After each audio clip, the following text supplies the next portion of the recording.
As we turn to the Holy Scriptures today, we turn now to the Gospel of St. Matthew, the 10th chapter, the 24th through the 39th verse, reading now from the New Revised Standard Version of the Bible. Listen now for a word from God. A disciple is not above the teacher, nor a slave above the master. It is enough for the disciple to be like the teacher and the slave like the master if they have called the master of the house Beelzebub. How much more will they malign those of his household? So have no fear of them. For nothing is covered up that will not be uncovered, and nothing secret that will not become known. What I say to you in the dark, tell in the light. And what you hear whispered, proclaim from the housetops. Do not fear those who kill the body, but cannot kill the soul. Rather, fear him. Fear him who can destroy both soul and body in hell. Are not 2 sparrows sold for a penny? Yet not one of them will fall to the ground apart from your Father. And even the hairs of your head are all counted. So do not be afraid. You are of more value than many sparrows. Everyone, therefore, who acknowledges me before others, I also will acknowledge before my Father in heaven. But whoever denies me, I will also deny before my Father in heaven. Do not think that I have come to bring peace to the earth. I've not come to bring peace, but a sword. For I've come to set a man against his father, and a daughter against her mother, and a daughter-in-law against her mother-in-law. And one's foes will be members of one's own household. Whoever loves father or mother more than me is not worthy of me. And whoever loves son or daughter more than me is not worthy of me.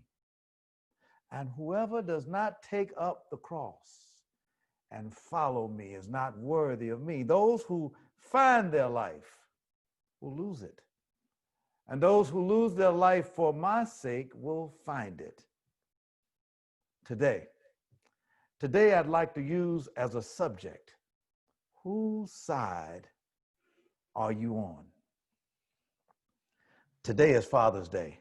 And today, as we honor and celebrate fathers, we celebrate one of the highlights of parenthood. When a parent or grandparent is able to celebrate their child, or a child whose life they have been able to support, when they're able to see them graduate. Graduation is a highlight and rite of passage as our children advance toward adulthood and maturity.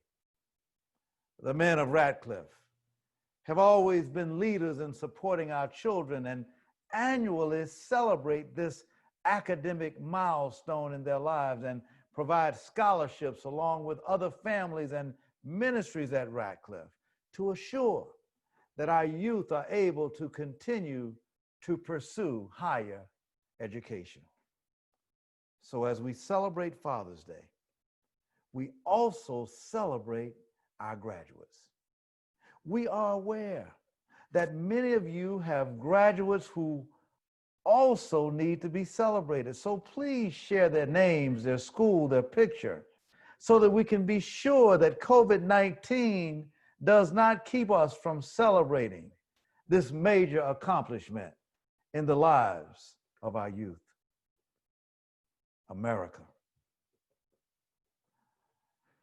America is in the midst of a major cultural shift, fueled by Black Lives Matter movement and its very successful illumination of police brutality and the disregard for Black lives that so frequently results in the murder of Black men and women, and the failure of the legal system to hold the murderers accountable.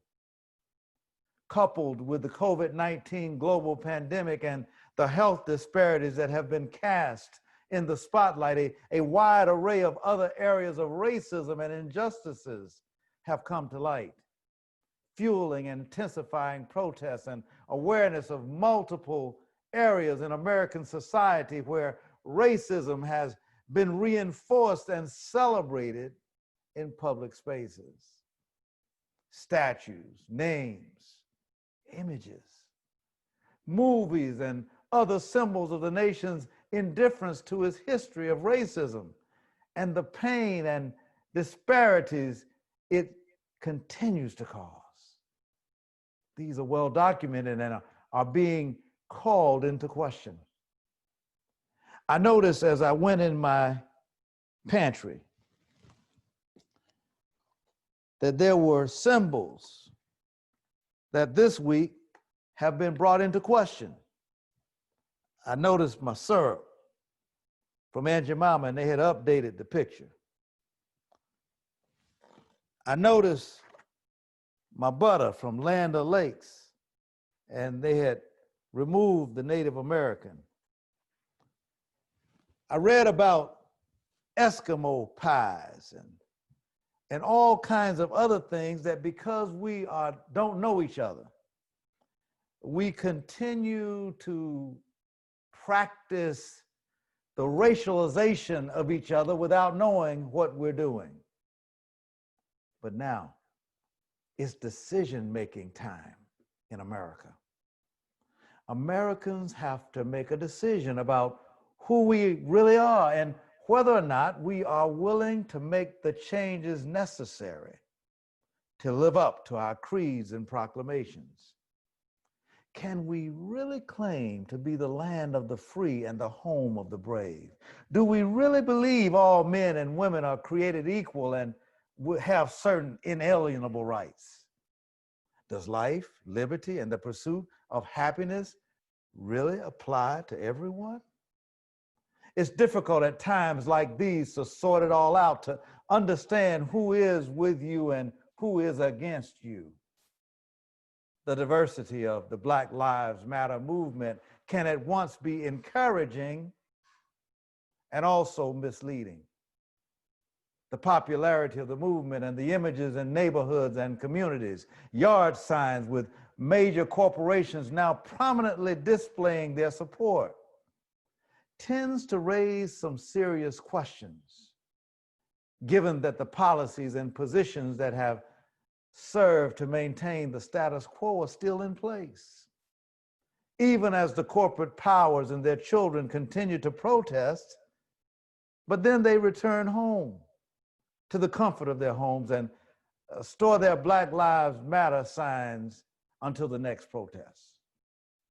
Actually, with the exception of the infiltration of some violent, destructive fringe elements designed to discredit the movement and opportunists seeking to loot, rob, and destroy, the movement that was born 7 years ago in the summer of 2013 in the wake of the acquittal of George Zimmerman for the murder of Trayvon Martin is now in danger of becoming sterilized and diluted as the righteous anger and demand for justice is being supplanted by a festive atmosphere that at times seems to lack clarity of purpose and direction. The commercialization of Black Lives Matter images and slogans threatens to dilute the determination of a new generation to dismantle racism and its beneficiary, white supremacy. The allies of this movement must be willing to give up their privilege in the pursuit of justice, and not as an act of altruism, but as a decision rooted in who we are as human beings, and the recognition as believers that eternity and our own relationship with God is impacted by the way we treat one another.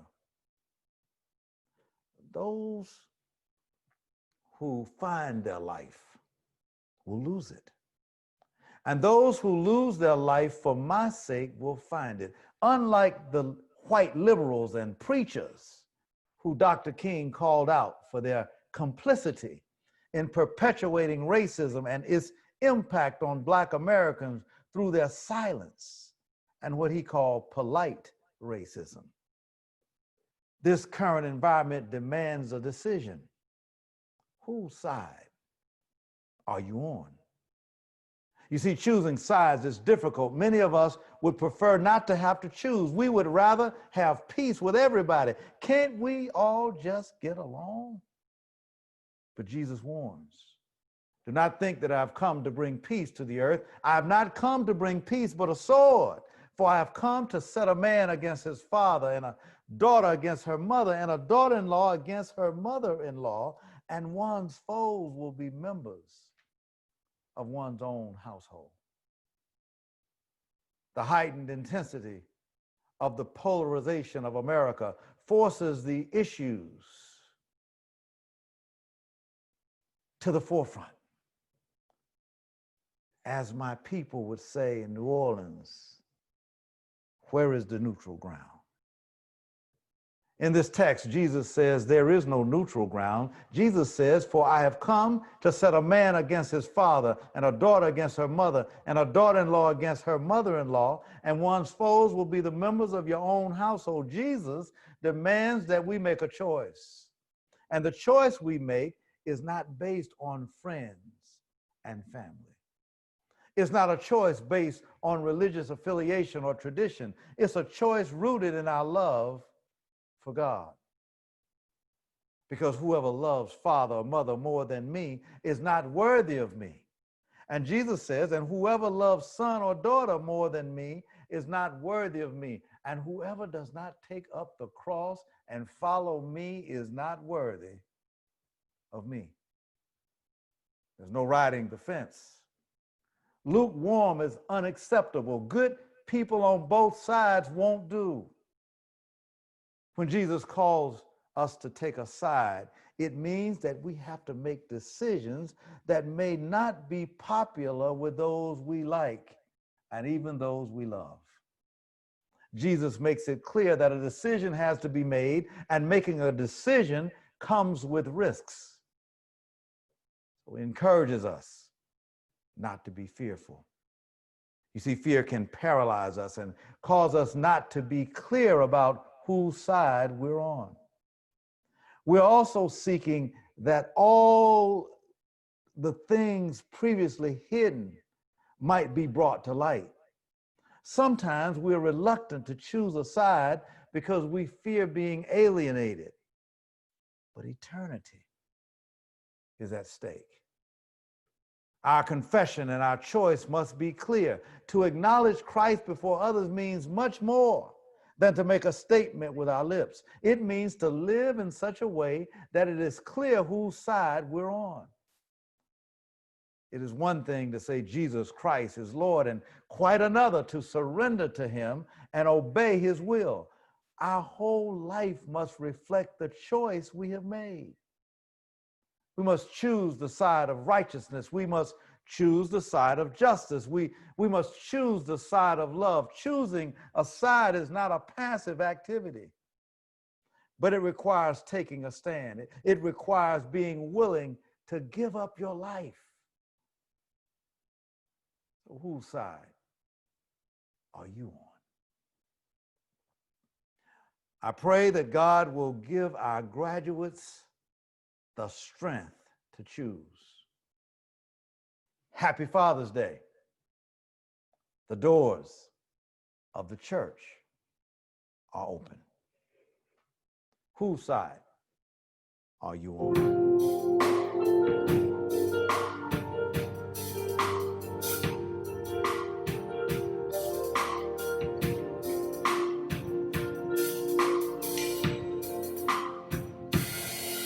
My Father, I adore you more than anything my heart could wish for.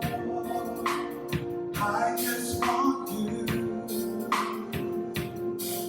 And Jesus, my beloved Savior, everything I have, I owe to you. I owe it all to you. And angels come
In all my days and years of serving you, I pray you want me to use them for you.